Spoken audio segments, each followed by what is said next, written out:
Bienvenidos una vez más a Un Día con Ángel aquí en Excelsior TV. Con el comentario de hoy vamos a cerrar esta serie que hemos dedicado a la corrupción desde puntos de vista pues no convencionales, vamos a ponerlo de esa manera. El primer día, en el primero y el segundo día, es decir, miércoles y jueves, tratamos del caso de México, cómo nos hemos convertido en un país de corruptos. El día ayer plantea algunas cosas sobre a partir de cuándo empezamos los mexicanos a establecer contacto con la corrupción, y vemos que desde la mesa familiar y desde edad muy temprana empezamos a familiarizarnos con ella, y lo más peligroso que desde esa edad no solo no nos parece mala, sino además nos parece buena, y muestras de ayer al final del comentario. Hablaríamos de un artículo que apareció en la revista The Economist, la revista que hoy está circulando en Inglaterra y en Europa en general, y llegará a la Ciudad de México posiblemente el día de mañana. El artículo de fondo que trae, que incluso mereció la portada de este número en circulación, se llama La nueva era del capitalismo de los cuates, de los contrapaches o de los cómplices, si usted gusta. En inglés se llama The New Age of Chronic Capitalism. Si usted tiene el interés, adquiere la revista, o si es suscriptor y la lee usted en línea, encontrará que mucho de lo que aquí describe este artículo, el más largo de 3 que trae la revista con este tema, se parece mucho a lo que hoy vemos en México. El capitalismo de los cuates, o esta forma casi primitiva o salvaje, dirían algunos, otros la llamarían la forma más corrompida, corrupta del capitalismo, no es algo nuevo en el mundo.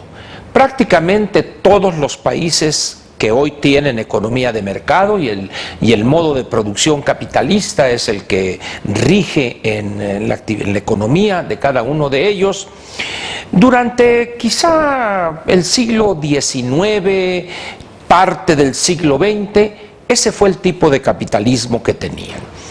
Países, por ejemplo, que hoy son quizá la muestra, el arquetipo de sociedades abiertas, como el Reino Unido, Inglaterra y Estados Unidos, todavía a fines del siglo XIX y principios del siglo XX, este era el capitalismo que tenían.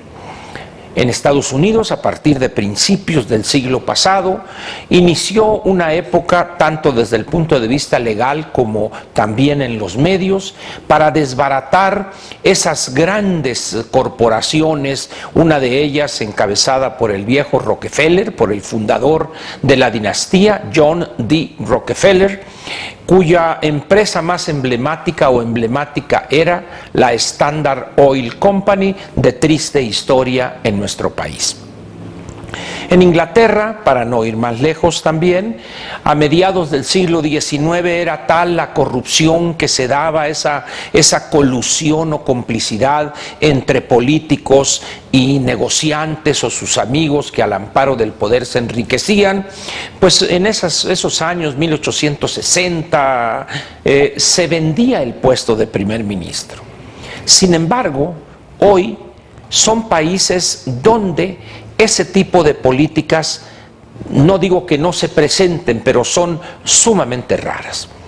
La estructura del sector público, la burocracia, tiene otro tipo ya de valores, otros enfoques, otras funciones incluso. De tal manera pues que ese viejo estilo de capitalismo, en un determinado momento el que encabezaba el Estado o el gobierno decidió acabar con él, y la primera herramienta quizá fue la ley, y la segunda, la decisión política de aplicarla hasta sus últimas consecuencias. Y esto tomó, en el caso de Estados Unidos, un periodo prolongado, 35, 40 años de luchar contra esas instituciones o contra esas empresas inmensas, esas grandes corporaciones, dio sus frutos. Sin embargo, eso que era, vamos a decirlo, normal hace 100 años en esos países como Estados Unidos, Inglaterra, quizá Alemania, etcétera, hoy ya no lo son, pero ha sucedido algo muy curioso. Esos vicios del capitalismo han hecho mella en las economías emergentes, como es el caso de la mexicana. Nosotros tenemos una historia interesante y que viene de vieja data. Cuando triunfa la Revolución Mexicana, los caudillos, los generales, hicieron unas alianzas de este tipo con los viejos capitalistas, los viejos capitalistas o los viejos empresarios del porfiriato, y empezaron a surgir las primeras empresas producto de este capitalismo de colusión de cuates, el crony capitalismo. El problema con el surgimiento de este tipo de capitalismo no es que haya surgido al final de cuentas, esto era más moderno en aquel entonces frente a los remanentes feudales que todavía existían en la sociedad y en la economía mexicanas. El problema radica en que hemos dejado lo más tiempo del necesario o del que debió haber sido permitido este tipo de capitalismo. Usted recordará la corrupción que se dio a fines de los años 40, principios de los 50, incluso se acuñó un sustantivo, el alemanismo, como un sinónimo de la utilización del poder para obtener riquezas mediante esta colusión entre unos y otros del sector público y unos del sector privado. No es el único caso, hay otros casos sonados también de colusión y que hoy tienen grandes corporaciones y compiten en mercados abiertos. Si ya aquel comportamiento viejo de los años 40 o 50 ya ha cedido espacio, aun cuando en algunas áreas de la economía mexicana se mantiene este tipo de capitalismo. Y lo curioso es que quienes más interés tienen en que no desaparezca son los mismos políticos, elementos de la clase política que al amparo del poder que tienen, mucho, poco o regular, buscan la forma de ofrecer negocios o aceptan los que no pocos empresarios, entre comillas, les ofrecen. De tal manera que este capitalismo de cuates campea todavía en México y la clase política es uno de sus principales apoyos. En esta revista, en este ejemplar de la revista The Economist, viene un largo artículo dedicado específicamente a la corrupción en la India. Particularmente estos últimos 10 años que han sido de una corrupción increíble en la India, que ha llevado a que sus tasas de crecimiento del PIB del 7,5% se hayan visto reducidas a niveles de 4,5-5%. Si usted le quitare a ese artículo donde dice India y pusiera México, y donde dice Gandhi, otro apellido, no voy a decir qué dijeron, ya este sonso va a decir 2, 3 apellidos ilustres, de ninguna manera, pero si usted le quita donde dice India y le pone México, hay una descripción, o sea, diría usted, si le estuvieran leyendo ese artículo, dirían, eso es México. El capitalismo, pues, de cuates opera como un instrumento para generar riqueza o capturar rentas, la renta pública, aprovecharse de esas posiciones que se tienen en la estructura de los gobiernos estatal, municipal o el mismo gobierno federal. Se aprovecha esto, como les digo, pues para tomar una parte de esas rentas y también para lo que se llama tráfico de influencias, en algunos casos peculado, etcétera. Pero eso está ahí presente y si bien nos hemos dado un conjunto de leyes, reglamentos para combatir o al menos evitar esas prácticas, estos han servido de poca hacia la cosa.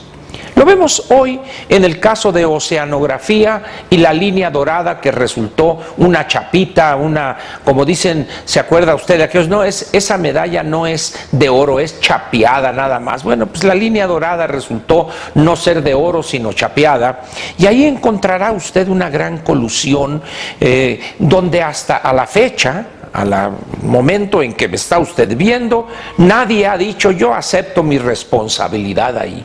Yo no sé si la semana próxima o el mes próximo o después de un largo y accidentado proceso se llegue a la conclusión de que fueron seres de otro planeta los que llevaron a la línea dorada a ser de cobre y los que llevaron a Petróleos Mexicanos a no tener nada que ver porque dicen que es un asunto entre particulares, esta situación vergonzosa para un país de nuestras dimensiones e importancia hoy en día de oceanografía.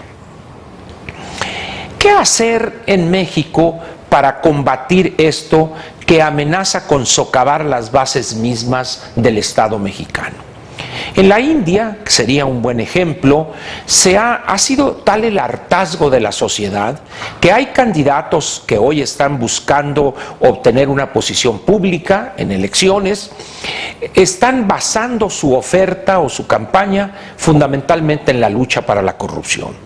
Uno de ellos, un doctor en entomología, que ahí lo relata la revista The Economist, empezó combatiendo la corrupción por una situación similar a la que se presentó con los caballeros templarios en el puerto de Lázaro Cárdenas en Michoacán. Y lo curioso es que allá en la India, ese hierro que se exportaba también iba a China exactamente igual como ha sido en Lázaro Cárdenas.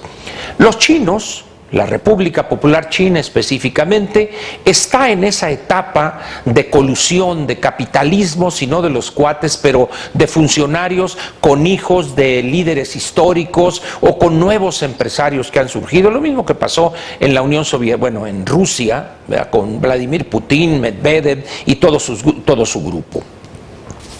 Decía lo de China porque es una cosa muy curiosa. Los chinos no conocen límite alguno en esto de sobornar y hacer negocios indebidos. Este caso de la India, le digo, es un ejemplo interesante. Pero ¿qué están haciendo los indios en este momento? Ciudadanos han dicho basta y han empezado a tratar de obtener posiciones políticas para combatir eso que se ha convertido ya en un lastre. Por desgracia, en México no es esa la situación. En México, producto de lo profundo y lo extendido de la cultura de la corrupción, esto que ha pasado en oceanografía y en la línea 12, la Dorada, y en la estela de Puz, el edificio del Senado y decenas de casos emblemáticos de colusión y corrupción, la gente lo ve como algo normal. Lo sorprendente es que haya todavía quienes se sorprendan de esto. En fin, todo indica que durante varios años vamos a tener que lidiar con la corrupción. En tanto no haya una decisión política al más alto nivel para combatirla con toda la fuerza de la ley y hasta sus últimas consecuencias, nuestros hijos y los hijos de nuestros hijos muy posiblemente verán un país que estará nadando en ese mar pestilente de la corrupción que hoy prácticamente nos ahoga. Dejémosle aquí, ¿para qué seguimos echándole sal a la herida? Lo veo a usted el lunes en algún tema de economía interesante, que espero lo sea para usted, al menos considero yo que sí lo es, aquí en Un Día con Ángel en Excelsior TV. Te invitamos a seguir cuestionando la información con los siguientes videos.